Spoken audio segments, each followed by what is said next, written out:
The rulers of the world operating in the shadows. Begging for oil, throw the leader in the gallows. In the land of the free, man, it's land of the fascists. Have a little taste every time you pay taxes. The fact still remains, slowly see the change, keeping you in line as they tighten up the reins. The boogeyman's to blame for a global mainframe, and they'll kill any percent when we see the end game. Such a shame, it won't stop. Eyes wide shut, listen close to my words, because it's time to wake up. It's time to live free or die. See through the lies. Respected author and activist, son of a U.S. congressman, brother of U.S. Senator Mark Begich.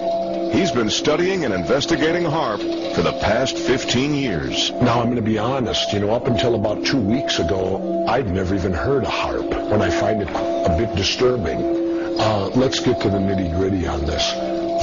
What type of offensive weapon does HAARP have the potential to be? This is kind of grade 8. What does it do? Because it does a lot of different things. Not only can they manipulate weather, but the idea of knocking aircraft out of the sky and leaving no residual damage. I mean, you could wage wars and nobody would ever know it. If you crank it high enough, you can burn things. So you're saying that if they crank this up, they could literally knock airplanes out of the air? That's correct. And you could also use it to knock out a satellite. Now think about that. You have plausible deniability. The satellite goes down. All your communications go down. Your ability to conduct commerce goes down. These are things that HAARP can do. And we're not alone anymore. Chinese are pursuing this technology. Russians are pursuing this technology. And others are pursuing this technology today.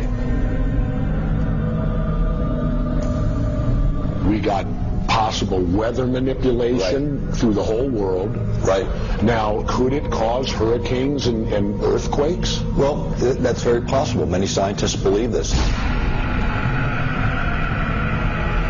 What you're saying to me, like if we wanted to attack someone, we could actually, with HAARP, attack them with the weather? Right. And there's actually a treaty that goes back to 1977 that the U.S. and the Soviets and 60 other countries signed, saying we wouldn't use what they called environmental manipulation, which was things like creating tidal waves, earthquake, weather modifications as weapons of war. Then what you're saying to me, point blank, is we quite potentially could be violating the treaty? Well, the rule is you can do whatever you want domestically. That's the way the treaty reads. HAARP stands for High Frequency Active Auroral Research Project and is described as a research instrument for studying the ionosphere, an ionospheric heater, or ionospheric radiation instrument, IRI, of which many exist, but HAARP is special. The ability to focus energy and the unprecedented amount in gigawatts, billions of watts, make it literally millions of times more effective at heating the region about 150 miles above the Earth's surface. Weather modification can also be used as an instrument of warfare by manipulating the electrojet and the jet streams which dictate climate. It's theorized that EM disturbances might themselves trigger earthquakes and volcanoes.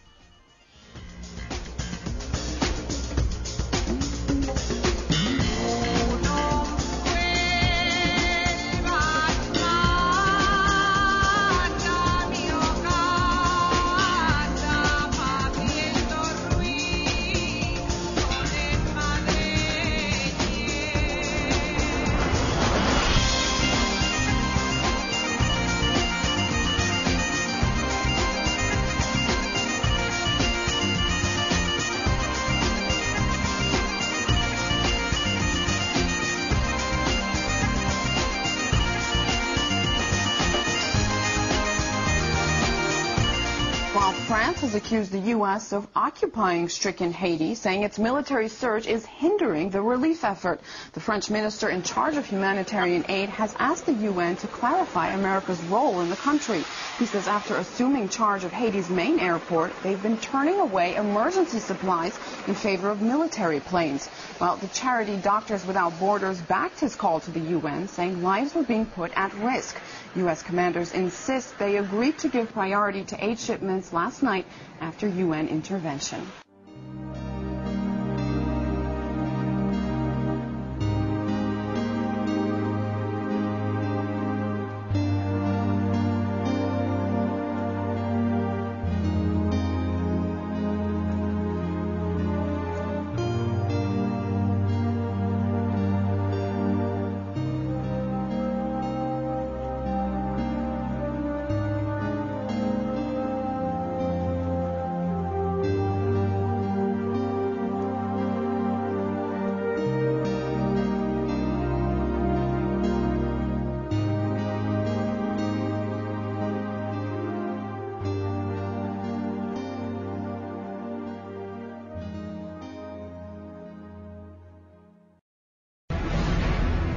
Dr. Agnew experienced the power of ELF waves firsthand back in the 1980s. He was hired by an energy company to locate oil and gas using the same kind of ELF waves at much lower frequencies to carry out his search. It's a process called Earth tomography. But during one particular incident, Dr. Agnew believes his use of HAARP-like ELF waves accidentally triggered an earthquake. It was in the spring of 1987 we arrived in Roseburg, Oregon to use our ELF technology to search for oil and gas. Setting up that day, we had a little bit different results than we expected because the instant that we energized it, there was between a 4 and 4.5 on the Richter scale earthquake that occurred. We were so amazed about what seemed to be cause and effect. We get to an area that has a high propensity for earthquakes in an area known as the megathrust of the Pacific Northwest. We turn it on and an earthquake occurs. Dr. Agnew demonstrates how he may have triggered the quake. This is a scale model of what the area looked like in Oregon when we scanned for oil and gas in 1987. The strata right here represents the megathrust area underneath the ground. The rock represents the potential energy set up in the ground from a tectonic stress. What we're going to do is introduce ELF waves and demonstrate that it can in fact trigger an earthquake. In this case, Dr. Agnew is using a stereo speaker to produce the ELF waves needed for his demonstration. ELF waves, extremely low frequency waves, are just like a subwoofer. In your car, you can actually feel the vibrations through your body. ELF waves are the same way. They vibrate the earth, and at right resonant frequencies, they can have devastating effects. When the speaker is activated, ELF waves begin to emit. Tiny vibrations in the sand are detected.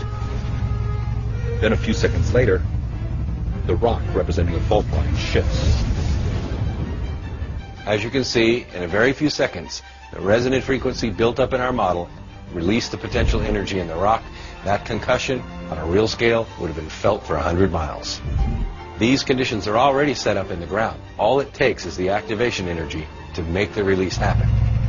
This is a small scale, and we're only using 30 watts in this scale.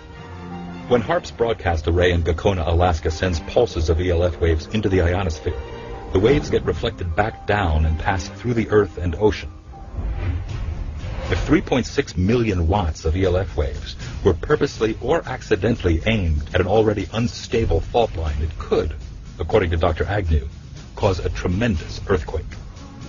Looking at just simple instabilities, what does it take to create an avalanche? A guy walking across an unstable ice field. What does it take to trigger an earthquake?